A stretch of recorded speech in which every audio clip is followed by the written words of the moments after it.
салом шунавандагони азиз, муҳимтарин таҳаввулоти охирини Тоҷикистон ва ҷаҳонро мустақиман рӯи мавҷи радиои Моҷир мешунавед. Соат дар Москав 18.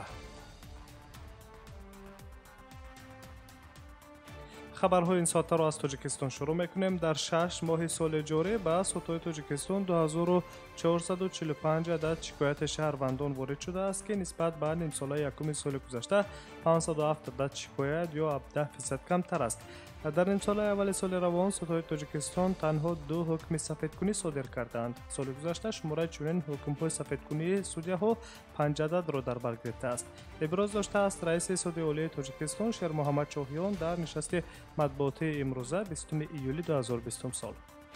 як ҳолате ба ҳукми сафедкунии гумонбаршаванда дар ҷиноят дар шаҳри Турсунзода бар зидди шахсе ки бар асоси қисми 1 моддаи 142 кодекси ҷиноятии ҷумҳурии Тоҷикистон ҳаракати бадахлоқона дар нисбаташ айб эълон гаштааст ва дигаре дар ноҳияи Ҷабборрасулов алайҳи айбдоршаванда мутобиқи қисми 2 моддаи 281 кодекси ҷиноятии ҷумҳурии Тоҷикистон тавлид ё фурӯши пули қалбакӣ ва коғазҳои қиматнок сурат гирифтааст. ба гуфтаи раиси додгоҳи олии кишвар, дар ин давра сатҳи умумии ҷинояткорӣ дар кишвар коҳиш ёфтааст.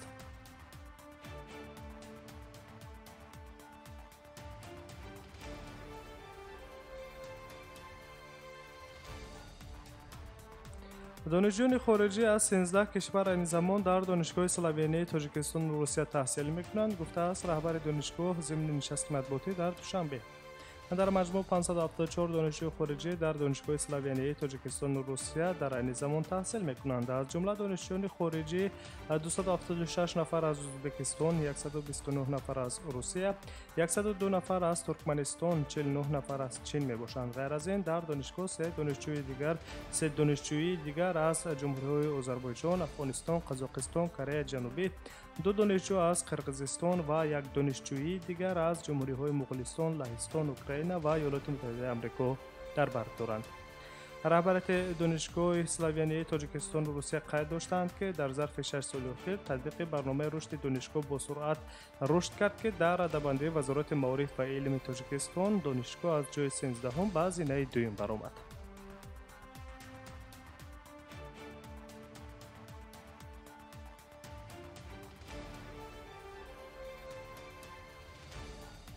охирин хабарҳои Тоҷикистон ва ҷаҳонро мустақиман мешунавед. дар Тоҷикистон рӯзи 8 июл тағйирот ба кодекси маъмурӣ ва кодекси ҷиноятии ҷумҳурии Тоҷикистон эътибор пайдо карданд, ки тибқи он ҷаримаҳо барои напӯшидани ниқоб ва паҳн кардани маълумоти носаҳеҳ ҷавобгарии маъмурию ҷиноятиро дар пай дорад.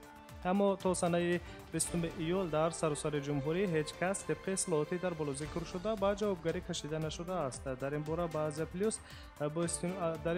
плюс бо истинод ба Вазорати корҳои дохилии ҷумҳурии Тоҷикистон хабар медиҳад.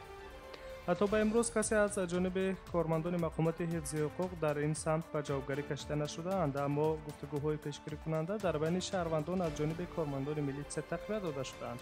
агар шаҳрванд қасдан бидуни ниқоб дар бозор ё марказҳои савдо ҳузур пайдо кунад, вай бори аввал огоҳӣ мегирад, аммо агар боз ҳам аз ҷониби ин шахс талаботи қонун нодида гирифта шавад, он гоҳ дар нисбати нафар ҷарима баста мешавад. оварда шудааст дар хабар аз қавли котиби матбуотии Вазорати корҳои дохилии ҷумҳурии Тоҷикистон Нусратулло Давлатзода.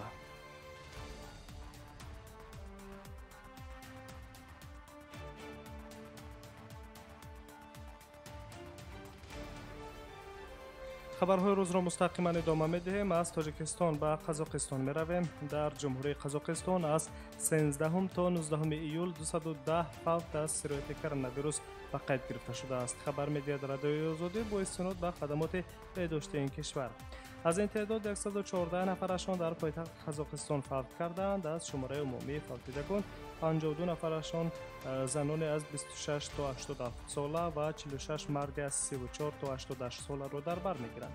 дар вилояти Алмато 19 фавтида ба қайд гирифта шудааст. 3 зани синашон 61 71 73 ва 16 марди аз 46 то 86 сола гуфта мешавад. дар маҷмӯъ дар ҷумҳурии Қазоқистон 585 ҳолати марговар ба қайд гирифта шудааст. ин рақам дар сомонаи коронавирус 2020.kz که امور رسمی کووید 19 را انتشار میکند نشان داده شده است. در جمهوری قزاقستان حتی شماره فوت در بین سرایت شدگان در چاره‌های پرزور کرده قرنطینه پس از بلند شدن سطح بیماری و پنجشنبه پنیومونیا نیز افزایش یافت. در آخر ماه ایون وزارت تندرستی قزاقستان از هر روز به فرمت هفته‌انه انتشار شماره فوت‌ها گذشت. با این دلیل که متخصصان محلی برای کارکرد ثبت‌های طبی و درباره سبب مرگ خلاصه برآوردن وقت ندارند.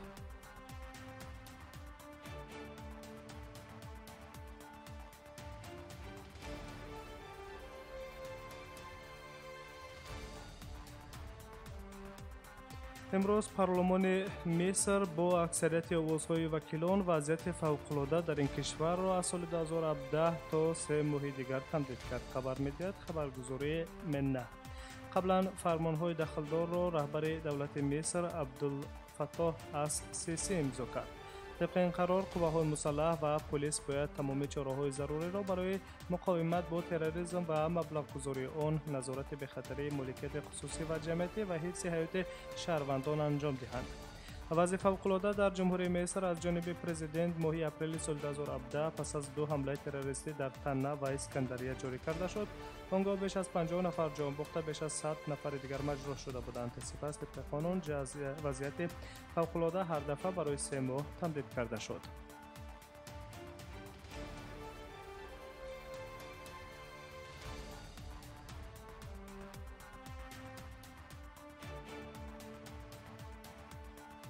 مهمترین تحولات این ساعت تاجیکستان و جهان را مستقیما میشنوید. از مصر به اسپانیا میرویم.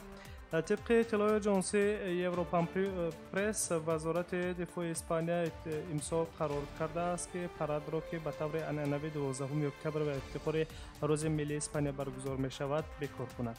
مقامات بر این باورند که برگزاری پرد که همه ساله صدها نفر را جلب می‌کند در دایره محدودیت‌های پنجشنبه کرونا غیر امکان است. به جای یک پرد، وزارت یک چرابینی خاکسارانه را در میدان در نزد قصر شاه در مادرید تشکیل می‌کند. در سال 2019 135,000 نفر خدمتیان حربی بخش‌های گوناگون نظامی، اینچنین کارمندان پلیس ملی، گواردی شهروندی، خدمات نجات بخشی، محافظت شهروندی، قسم واکنش و حالت فوق‌العاده و اگنتی انداز اسپانیا در پرد شرکت کرده بودند.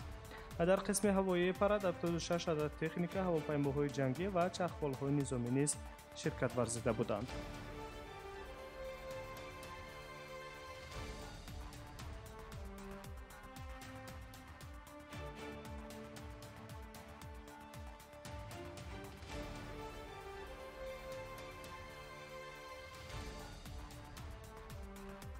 مقامات ایران تقریباً 36,000 محبوسان را همچون یک قسم مرحله نوی برنامه مبارزه با پنجشنبه کرونا از زندان‌ها رها کردند. بنویسد ریا نوسکی. از 8 ایول سال روان زیاده از 36,000 محبوس موقتاً از زندان‌ها آزاد کرده شدند. قبلا کاتبات دادگاه ایران به رسانه‌ها خبر داده بود که مقامات ایران از 8 ایول کاهش میزان زندان‌ها را ادامه می‌دهند تا پنجشنبه کرونا در بین محبوسان پیشگیری کرده شود. طبق اطلاع قبلا معیارهای قانونگذاری قبول کرده شده بودند که کاهش جزا را برای جنایت‌های علاوه صادق شده پیش بینی می‌کند. تا 5 می معلوم بود که تقریباً 114,000 نفر امکانیت داشتند که موقتاً از محبسخانه‌ها رها شوند. بعضی آنها در این مدت مهلت زندان‌هایشان نیز به پایان رسیدند. عملیات مذکور به گفته مقامات نسبت آدمانی که برای جامعه خوفناکند تطبیق نمی‌گردند. حالا در ایران از 19 فوریه وقتی که مقامات بار اول برای کرونا خبر دادند، زیاده از 276,000 حالت صورت کووید 19 معین و وقت گرفته شده است که تقریباً 14,400 آنها حالت‌های مرگاورند. در این زمان زیاده از 240,000 نفر از کرونا شفا یافتند.